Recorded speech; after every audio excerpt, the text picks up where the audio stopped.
Begitu saya saksikan di ELC, saudara, Indonesia Lawyer Club, di salah satu sebuah stasiun televisi, saudara, ada tokoh yang mengatakan kalau PKI itu hanya korban. Kalau PKI itu korban, penjahatnya siapa? Kalau PKI korban, berarti penjahatnya NU, penjahatnya Banser, penjahatnya Masumi, penjahatnya tentara, penjahatnya Polri, penjahatnya negara, saudara. Nah, maka itu saudara, ya kalau korbannya PKI, berarti penjahatnya Nahdlatul Ulama NU, berarti penjahatnya Muhammadiyah. Enaknya saudara, umat Islam ini dianggap semua sebagai pelaku kejahatan. Ini kita tidak terima. Kepada yang bersangkutan, kalau ingin simpatik kepada PKI, itu urusanmu. Tapi jangan coba-coba mengatakan mereka korban. Itu akan menyinggung perasaan jutaan umat Islam di Indonesia.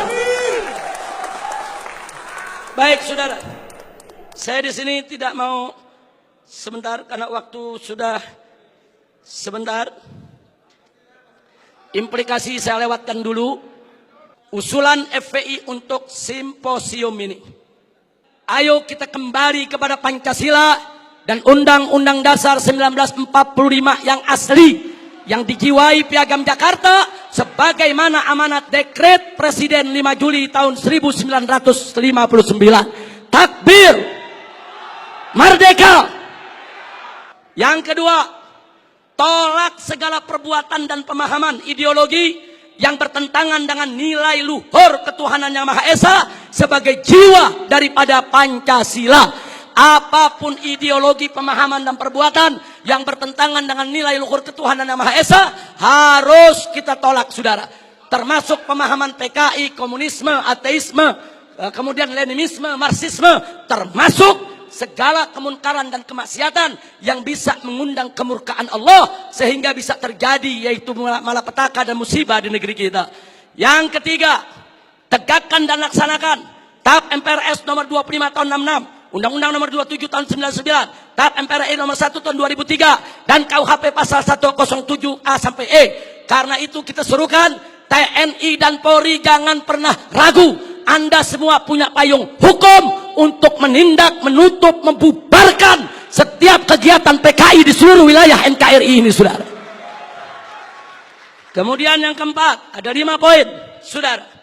Tolak formalisasi rekonsiliasi dengan PKI. Saudara, saya punya cerita. Di tahun yang lalu, 16 Agustus tahun 2015, kami Ormas Islam itu melakukan long march yang diikuti oleh ratusan ribu umat Islam dari Senayan, Sudirman, Tamrin sampai ke Istana. Kenapa kami gelar itu parade tauhid, saudara, dengan ratusan ribu umat Islam? Karena kami dengar dari sumber yang sangat terpercaya bahwa Presiden, saudara, berencana untuk memasukkan, saudara, item permohonan maaf kepada PKI di dalam pidato kenegaraannya. Kita melakukan demo-demo kecil dan puncaknya yaitu tanggal 16 Agustus 2015, saudara. Nah lalu apa, saudara? Di situ umat Islam sepakat kalau Presiden Jokowi tetap ngotot meminta maaf kepada PKI atas nama negara, kami akan serukan umat Islam, saudara, dan seluruh bangsa Indonesia dari Sabang sampai Merauke, kita turun ke jalan lengserkan siapapun presiden yang membela PKI, saudara. Takbir, merdeka.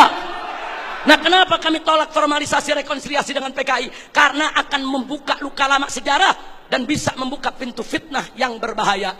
Yang ingin saya berbagi cerita, saya diundang oleh Menko Polhukam di rumahnya. Kami diajak dialog soal PKI. Saya tanyakan langsung kepada beliau, apa betul Presiden tetap akan minta maaf kepada PKI? Beliau saat itu memberikan jaminan, Habib, Presiden tidak akan minta maaf kepada PKI. Kalau sampai saya menyetujui itu, beliau tunjuk pengawalnya di sebelah Kopassus. Ini anak buah saya, Kopassus akan tembak kepala saya. Nah, terus saya tanya lagi, saudara, kepada beliau, baik, tapi saya dengar Anda dapat tugas khusus dari Presiden untuk mencari formulasi rekonsiliasi nasional berkaitan dengan PKI. Nah, beliau jawab, betul. Jadi beliau tidak menafi, saudara, betul. Saya dapat tugas bagaimana mencari formulasi rekonsiliasi kita dengan PKI. Baik, saya tanya, itu maksud rekonsiliasi itu apa, Pak? Tujuannya apa? Apa tujuannya? Oh, dikatakan supaya tidak ada dendam di antara kita, supaya kita hidup damai. Oh, kita tolak, saudara. Tidak perlu rekonsiliasi yang formal. Sebab, saudara, rekonsiliasi secara alami telah berjalan di tengah masyarakat antara PKI dengan bangsa Indonesia, saudara. Artinya hari ini seluruh kader-kader PKI, keturunan PKI sudah mendapatkan hak sosialnya, hak sipilnya, hak budayanya, hak politiknya, hak ekonominya. Mereka minta apa lagi? Mereka jadi pejabat bisa, jadi pengusaha bisa. Mereka udah nggak diganggu oleh umat Islam, saudara. Itu rekonsiliasi alami, saudara. Tinggal kita minta kepada keturunan PKI tersebut, silakan kalian berkarya, silakan kalian ini berkarir, silakan kalian berjuang untuk bangsa ini. Tapi satu syarat, kami tidak akan ganggu kalian jadi pejabat, jadi bisnismen, jadi pengusaha. Tidak. Tapi syarat, jangan lagi bangkitkan ideologi komunis, jangan lagi bangkitkan partai komunis di Indonesia. Nah, tapi sekarang mereka minta lebih. Mereka minta partai komunis dipulihkan kembali. Dan lebih kurangnya ajarnya lagi, saudara.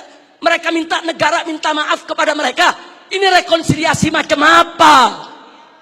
Maka itu rekonsiliasi yang diformalisasi oleh pemerintah, saya khawatir ini akan membuka luka lama sejarah. Dan ini bisa membuka fitnah yang sangat berbahaya, saudara. Makanya tepat yang dikatakan oleh Kiai Haji Salahuddin Wahid, cucu daripada saudara pendiri Nahdlatul Ulama beberapa waktu yang lalu. Kalau presiden, pemerintah ini sampai minta maaf kepada PKI, akan melukai seluruh perasaan daripada warga NU. Dan saudara, lebih telak lagi yang disampaikan oleh anggota Dewan Pertimbangan Presiden, yaitu Kiai Haji Hasim Muzadi. Beliau sampaikan langsung kepada Bapak Presiden, kalau Bapak minta maaf kepada PKI, bukan hanya NU yang terlukai, seluruh umat Islam bangsa ini akan terlukai. Ini bahaya, ini negeri udah damai, udah tenang. Kita nggak ribut-ribut lagi soal PKI, saudara. Kenapa mau dikorek-korek lagi luka lama, saudara? Nah, karena itu, saudara, kalau ada usulan bongkar itu kuburan massal yang isinya PKI. Apa seluruh kuburan mau dibongkar? Kuburan kiai-kiai, santri-santri, saudara, umat Islam yang mereka sembelih, apa semua mau dibongkar? Apa semua juga mau dibangkitkan kembali? Yaitu luka lama yang sudah ada. Ini pertimbangan tidak rasional, saudara. Karena itu kami dari FPI menolak formalisasi rekonsiliasi dengan alasan apapun, saudara. Tapi kami menerima kader-kader keturunan PKI saat ini dikembalikan hak sosialnya, hak ekonominya, hak politiknya, saudara. Kita terima, mereka bangsa kita, mereka saudara kita. Silakan hidup bersaudara berdampingan dengan kita, dan mereka harus tunduk kepada Pancasila. Jangan lagi menghidupkan daripada komunisme. Sebagai penutup yang kelima, saudara, saya ajak semua yang ada di sini untuk menyerukan jihad konstitusional secara nasional melawan semua gerakan komunis dan neolib untuk selamatkan keutuhan negara kesatuan Republik Indonesia, saudara. Takbir, Allahu Akbar, merdeka. Itu saja yang bisa saya sampaikan. Hadirin Allah wa iyyakum ila siratal mustaqim. Wassalamualaikum warahmatullahi wabarakatuh.